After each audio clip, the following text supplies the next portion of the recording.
Hi guys, I'm back. Today I'm going to read Daniel 6 to 10, Proverbs 27, and Psalm 2. It pleased Darius to set over the kingdom 120 satraps to be throughout the whole kingdom, and over them 3 high officials, of whom David was one, to whom the satraps should give account, so that the king might suffer no loss. Then this Daniel became distinguished above all the other high officials and satraps, because an excellent spirit was in him, and the king planned to set him over the whole kingdom. Then the high officials and the satraps together sought to find the ground for complaint against Daniel, and with regard to the king. If they could find no ground for complaint or any fault, because he was faithful, and no error or fault was found in him. Then these men said, "We shall not find any ground for complaining against this Daniel unless we find it in connection with the law of his God." Then these high officials came by agreement to the king and said to him, "O Darius, live forever." All the high officials of the kingdom, the prefects and the satraps, the counselors and the governors, and agreed that the king should establish an ordinance and enforce an injunction, and that whoever makes petition of any god or man for 30 days, except to you, O king, shall be cast into the den of lions. Now, O king, establish the injunction and sign the document, so that it cannot be changed according to the law of the Medes and Persians, which cannot be revoked. Therefore King Darius signed the document and injunction. When Daniel knew that the document had been signed, he went to his house where he had windows in his upper chamber open toward Jerusalem.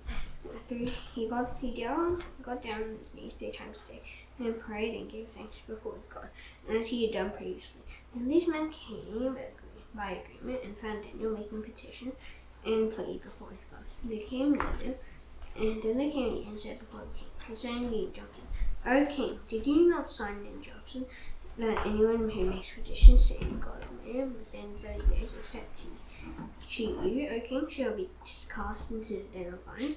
The king answered and said, The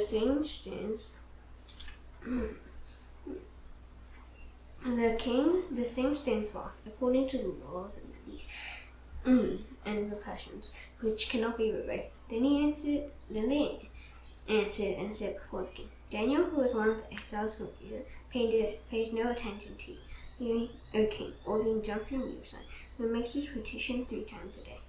And then the king, when he heard these words, was much distressed and sent his men to deliver Daniel. And he labored till the sun went down to rescue him.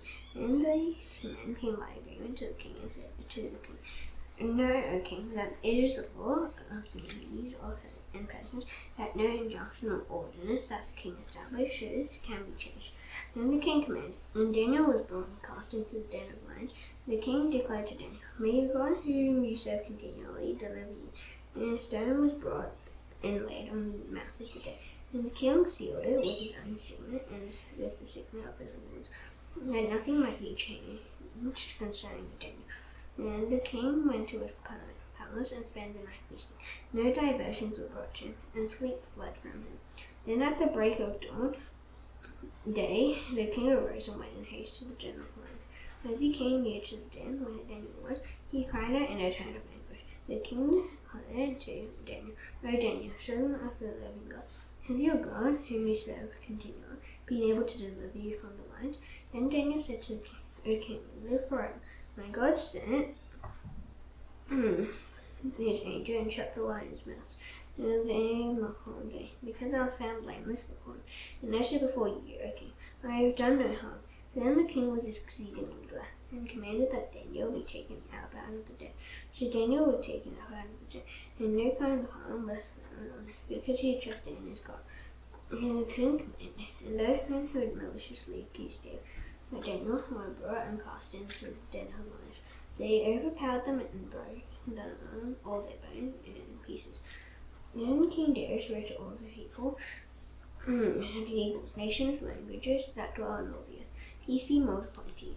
I make a decree in all my royal dominion people are to tremble and fear before the God of Daniel. But he is the living God, and enduring forever. His kingdom shall never be destroyed, and his dominion shall be to the end.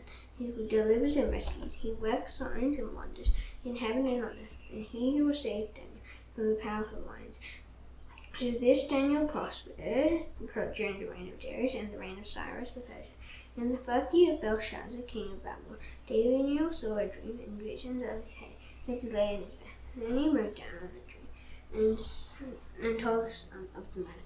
Daniel declared, I saw in my vision by night, and behold, the 4 winds of heaven were stirring up the great sea, and 4 great beasts came up out of the sea, different from one another. The first was like a lion and had eagle's wings. Then as it looked, his wings were plucked off, and he was lifted up from the ground and made to stand on 2 feet like a man. And the mind of a man was given to him. And behold, another beast, a second one, like a bear. It was raised up on one side. He had 3 ribs in his mouth between his teeth. And he was told, Arise, devour much flesh. After this I looked, and behold, another like a leopard with 4 wings of a bird on its back. And the beast had 4 heads, and dominion was given to it. After this I saw in the night visions, and behold, a 4th beast, terrifying and dreadful and exceedingly strong. It had great iron teeth. It devoured and broke in pieces and stamped what was left with its feet. It was different from all the beasts that were before it, and it had 10 horns. I considered the horns, and behold, there came up among them another horn, a little one, before which 3 of the horns were plucked up by the roots. And behold, in this horn were eyes like the eyes of a man, a mouth speaking great things. As I looked, thrones were placed, and the ancient of days took his seat. His clothing was white as snow. And the hair on his head like pure wool. His throne was fiery flame. Its wheels were burning fire. A stream of fire issued and came out before him. 1,000 served him, and 10,000 times 10,000 stood before him. The courts sat in judgment, and the books were opened. I looked in because of the sound of the great words that the whole was speaking. And as I looked, the beast was killed, and its body destroyed, and given over to be burned with fire.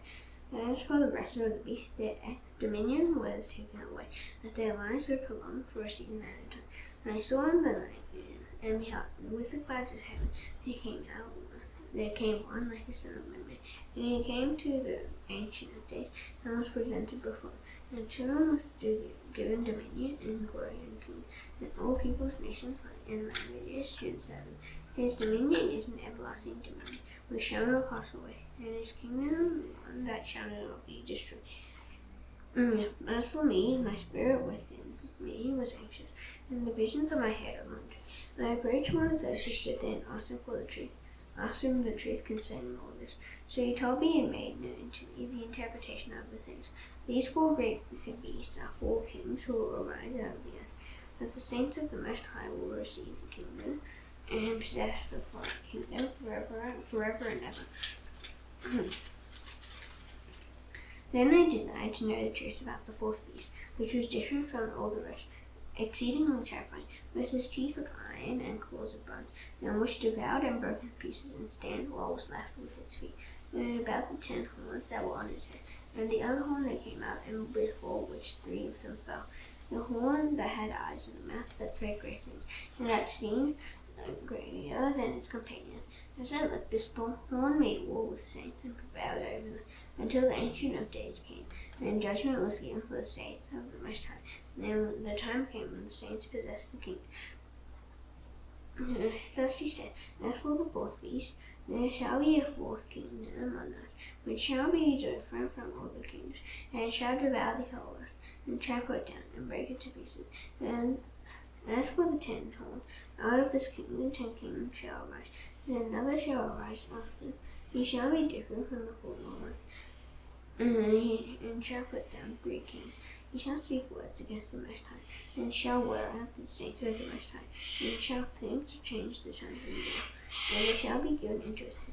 There are times and half a time, that the court shall sit in judgment, and his dominion shall be taken away. He will be consumed and destroyed to the end, and the kingdom and the dominion and the greatness of the kingdoms under the whole heaven shall be given to the people of the saints of the Most High. His kingdom shall be an everlasting kingdom, and all dominions shall serve and obey. Here is the end of the matter. As for me, Daniel, my thoughts greatly alarmed me. And my colour changed. I keep the matter in my heart. In the 3rd year of the reign of King Belshazzar, a vision appeared to me. Daniel, after that which showed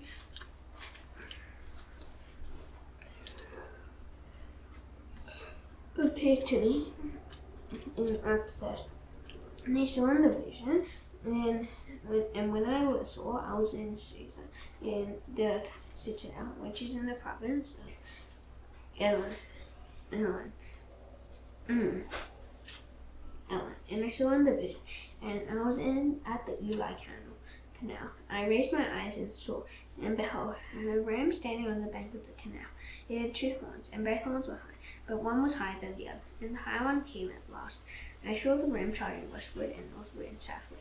No beast could stand before him, and there was no one who could rescue from his power. He did as he pleased and became great. And as I was considering, behold, a male goat came from the west across the face of the whole earth, without touching the ground. And the goat had a conspicuous horn between his eyes. He came to the ram with the 2 horns, which I had seen standing on the bank of the canal, and he ran at him in his powerful wrath. I saw him come close to the ram, and he was enraged against him and struck the ram and broke his 2 horns. And the ram had no power to stand before him. He cast him down to the ground and trampled on him. And there was no one who could rescue the ram from his power. And the goat became exceedingly great. And when he was strong, the great horn was broken. And instead of it, there came up 4 conspicuous horns toward the 4 winds of heaven. Out of one of them came a little horn, which grew exceedingly great toward the south, toward the east, and toward the glorious light. It grew great even to the host of heaven. And he saw the host and saw the stars and threw down to the ground and trampled on them. It became great as the prince of the host. And the regular burnt offering was taken away from it, and the place of his sanctuary was overthrown. And the host will be given over to it together with the regular burnt offering because of transgression. And it will throw truth to the ground, and it will act and prosper. Then I heard a holy one speak, and another holy one said to the one who spoke, "For how long is the vision concerning the regular burnt offering, to the transgression that makes desolate, and the giving of the sanctuary and host to trembled underfoot?" And I said to him, "For 2,300 evenings and mornings, then the sanctuary shall be restored to its rightful state." Then, when I, Daniel, had seen the vision, I sought to understand it, and behold, there stood before me one having the appearance of a man. And I heard a man's voice between the banks of the Uli, and it called Gabriel, "Make this man understand the vision." So he came near me where I stood. And when he came, I frightened and fell on my face. And he said to me, "Understand, O son of man, that this vision is for the time of the end." And when he had spoken to me, I fell into a deep sleep, and both my face to the ground. He touched me and made me stand up. He said, "Behold, I will make known to you what shall be at the latter end of the indignation." Here it refers to the appointed time of the end. As for the ram that you saw with the 2 horns, these are the kings of Media and Persia, and the goat is the king of Greece, and the great horn between his eyes is the first king. As for the horn that was broken, in place of which 4 others arise, 4 kingdoms shall arise from its nation, not with this power. And at the latter end of the kingdom, when the transgressions have reached their limit, the king of bold face, one who understands riddles, shall arise. His power shall be great, yet not by his own power, and he shall cause fearful destruction, and shall succeed in what he does, and destroy mighty men and the people who are the saints. By his cunning he shall make deceit prosper under his hand, and in his own mind he shall become great. Without warning he shall destroy many. He shall even rise up against the prince of princes, and he shall be broken, but by no human hand. The vision of the evenings and the mornings that has been told is true. But seal up the vision, for it refers to many days from now. And I, Daniel, was overcome and lay sick for some days. Then I rose and went about the king's business, but I was appalled by the vision and did not understand. In the 1st year of Darius, the son of Ahasuerus, by descent, the Mede who was made king over the realm of the Chaldeans. In the first year of his reign, I, Daniel, perceived in the books the number of years that, according to the word of the Lord, to Jeremiah the prophet, must pass before the end of the desolations of Jerusalem, namely 70 years. And then I turned my face to the Lord God, seeking him by prayer and pleas for mercy, with fasting and sackcloth and ashes. I cried to the Lord, oh my God, and made confession, saying, O Lord, the great and awesome God, who keeps covenant and steadfast love with those who love him and keep his commandments. We have sinned and done wrong and acted wickedly and rebelled, turning aside from your commandments and rules. We have not listened to your servants the prophets, who spoke in your name to our kings, our princes, and our fathers, and to all the people of the land. To you, O Lord, belongs righteousness, but to us open to shame, as at this day, and to the men of Judah, to the inhabitants of Jerusalem, and to all Israel, who are near and those who are far away, in all the lands to which you have driven them, because of the treachery that they have committed against you. To us, O Lord, belongs open shame, to our kings, to our princes, and to our fathers, because we have sinned against you. To the Lord our God belong mercy and forgiveness, for we have rebelled against him, and have not obeyed the voice of the Lord our God, by walking in his law, which he set before us by his servants the prophets. All Israel has transgressed the Lord and turned aside, refusing to obey your voice, and the curse and oath that are written in the law of Moses, the servant of God, have been poured out upon us. Because we have sinned against him, he has confirmed his word, which he spoke against us and against our rulers who ruled us, and by bringing us upon a great calamity. For under the whole heaven there has ruled us, and there has not been done anything like what has been done against Jerusalem. As it is written in the law of Moses, all this calamity has come upon us. Yet we have not entreated the favour of the Lord our God, turning from our iniquities and gaining insight by your truth.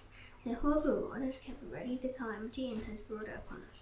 For the Lord our God is righteous in all the works that he has done, and we have not obeyed his voice.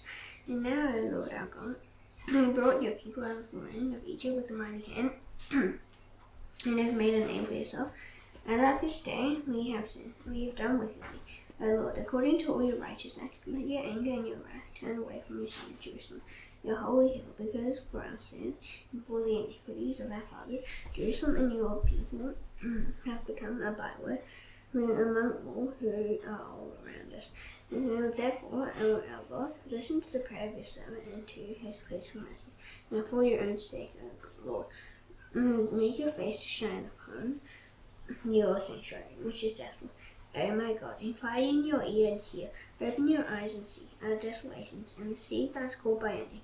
For we do not present our pleas before you because of our righteousness, but because of your great mercy. O Lord, hear, O Lord, forgive. O Lord, pay attention and act. Delay not for your own sake, O my God, because you see and your people are called by your name. Now I was speaking and praying, confessing my sin and the sin of the remaining people of Israel.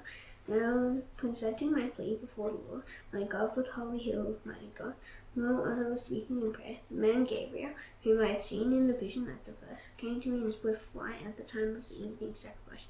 He made me understand, speaking with me and saying, O Daniel, I have now come out to give you insight and understanding. At the beginning of your pleas for mercy, a word went out, and I have come to tell it to you, for you are greatly loved. Therefore consider the word, and understand the vision. 70 weeks are decreed again about your people and your holy city, to finish the transgression, to put an end to sin, and to atone for iniquity, to bring in everlasting righteousness, to seal both vision and prophet, and to anoint our most holy place. Know therefore and understand from the going out of the word to restore and build Jerusalem, to the coming of an anointed one, the prince, there shall be 7 weeks. Then for 62 weeks it shall be built again with squares and moats within a troubled time. And after the 62 weeks an anointed one shall be cut off and shall have nothing. And the people of the prince who is to come shall destroy the city and the sanctuary. Its end shall come with a flood, and to the end there shall be war. Desolations are decreed. And shall make a strong covenant with many for 1 week. And for half of the week he shall put an end to sacrifice and offering. And on the wing of abomination shall come the one who makes desolate, until the great king is poured out on the desolator. In the 3rd year of Cyrus, king of Persia, a word was revealed to Daniel, who was named Belteshazzar. And the word was true, and it was a great conflict. And he understood the word and had understanding of the vision. In those days, I, Daniel, was mourning for 3 weeks. I ate no delicacies, no meat or wine into my mouth, nor did I anoint myself at all for all 3 weeks. On the 24th day of the 1st month, I was sitting, and on the bank of the great river, I lifted up my eyes and looked, and behold, a man clothed with a belt of fine gold from Uphaz around his waist. His body was like beryl, his face like the appearance of lightning, his eyes like flaming torches, his arms and legs like the gleam of burnished bronze, and the sound of his words were like the sound of a multitude. And I, Daniel, alone saw the vision, for the men who were with me did not see the vision, but a great trembling fell upon them, and they fled to hide themselves. So I was left alone and saw this great vision, and no strength was left in me. My radiant appearance was fearfully changed, and I retained no strength. And then I heard the sound of his words, and as I heard the sound of his words, I found my face in deep sleep, with my face to the ground. And behold, a hand touched me and set me trembling on my hands and knees. And he said to me, O Daniel, man greatly loved, understand the words that I speak to you, and stand upright, for now I have been sent to you. And when he had spoken this word to me, I stood up trembling. And he said to me, Fear not, Daniel, for from the first day that you have set your heart to understand and humble yourself before your God, your words have been heard, and I have come because of your words. The prince of the kingdom of Persia understood me 21 days. Now Michael, one of the chief princes, came to help me, but I was left there with the king of Persia, and came to make you understand what is to happen to your people in the latter days. For the vision is for days yet to come. And he had spoken to me according to these words. I turned my face towards the ground, and it was me. And behold, one in the likeness of the children of man touched my lips. Then I opened my mouth and spoke. I said to him who stood before me, O my Lord, by reason of the vision, pains have come upon me, and I retain no strength. How can my Lord's servant talk with my Lord? For now no strength remains in me, and no breath is left in me. And again, one having the appearance of a man touched me and strengthened me. And he said, O man greatly loved, fear not, peace be with thee. Be strong and good, of good courage. And as he spoke to me, I was strengthened and said, Let my Lord speak, for you have strengthened me. Then he said, Do you know why I have come to you? But now I will return to fight against the prince of Persia. And when I go out, behold, the prince of Greece will come, and I will tell you what is inscribed in the book of truth. There is none who contends by my side against this except Michael, your prince. And as for me, in the 1st year of Darius the Mede, I stood up to confirm and strengthen him. And now I will show you the truth. Behold, 3 more kings shall arise in Persia, and the 4th shall be far richer than all of them. And when he has become strong through his riches, he shall stir up against all the kingdom of Greece. Then a mighty king shall arise, who shall rule with great dominion, and do as he wills. And as soon as he is arisen, his kingdom shall be broken and divided toward the 4 winds of heaven, but not to his posterity, nor according to the authority with which he ruled. For his kingdom shall be plucked up and go to others beside these. Proverbs 27.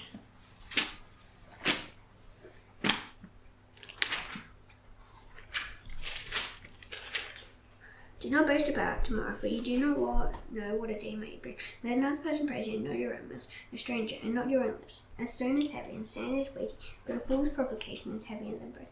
Wrath is cruel, anger is overwhelming, but who can stand before jealousy? Better is open rebuke than hidden love. Faithful are the wounds of a friend, refuge are the kisses of an enemy. One who is full loathes honey, but to one who is hungry everything bitter is sweet. And like a bird that strays from his nest is a man who stays from his son. Oil and pepper make the heart glad, and the sweetness of a friend comes from his earnest counsel. Do not forsake your friend and your father's friend, and do not go to your brother's house in the day of your calamity. Better is a neighbor who is near than a brother who is far away. Be wise, my son, and make my heart glad. that I may answer him and reproach me. The prudent sees danger and hides himself. Not the simple go on and suffer for it. Take a man's garment when he has put up security for a stranger, and hold it in pledge when he puts up security for an adulteress.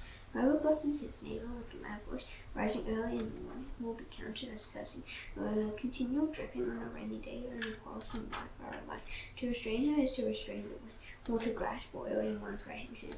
Iron sharpens iron, and one man sharpens another. Whoever tends a fig tree will eat its fruit, and he who guards his master will be honored. As a mortar face reflects face, so the heart of man reflects the man. Joel and Abaddon are never satisfied. They never satisfy the eyes of man. The crucible is for silver, and the furnace is for gold. And a man is tested by his praise. Crucible in the mortar with a pestle, along with crushed grain. Yet his father will not depart from it. Learn about the condition of your flocks, and give attention to your herds. The riches do not last forever. And does a crown endure to all generations? When the grass is grown and the new growth appears, and the vegetation of the mountains is gathered, the lambs will provide your clothing, and the goats will provide the price of the field. There will be enough goat's milk for your food, for the food of your household, and maintenance for your girls.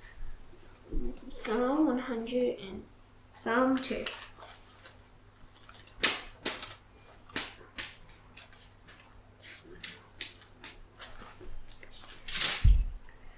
Why do the nations rage and the peoples plot in vain? The kings of the earth set themselves, and the rulers take counsel together against the Lord and against his anointed, saying, Let us burst their bonds apart and cast away their cords from us. He who sits in the heavens laughs. The Lord will hold them in derision, and he will speak to them in his wrath, and terrify them in his fury, saying, As for me, I have set my king on Zion, my holy hill. I will tell of the decree. The Lord said to me, You are my son, and today I have begotten you. House of me, and I'll make the nations your heritage, and the ends of the earth your possession. You shall break them with a rod of iron, and dash them in pieces like a potted vessel.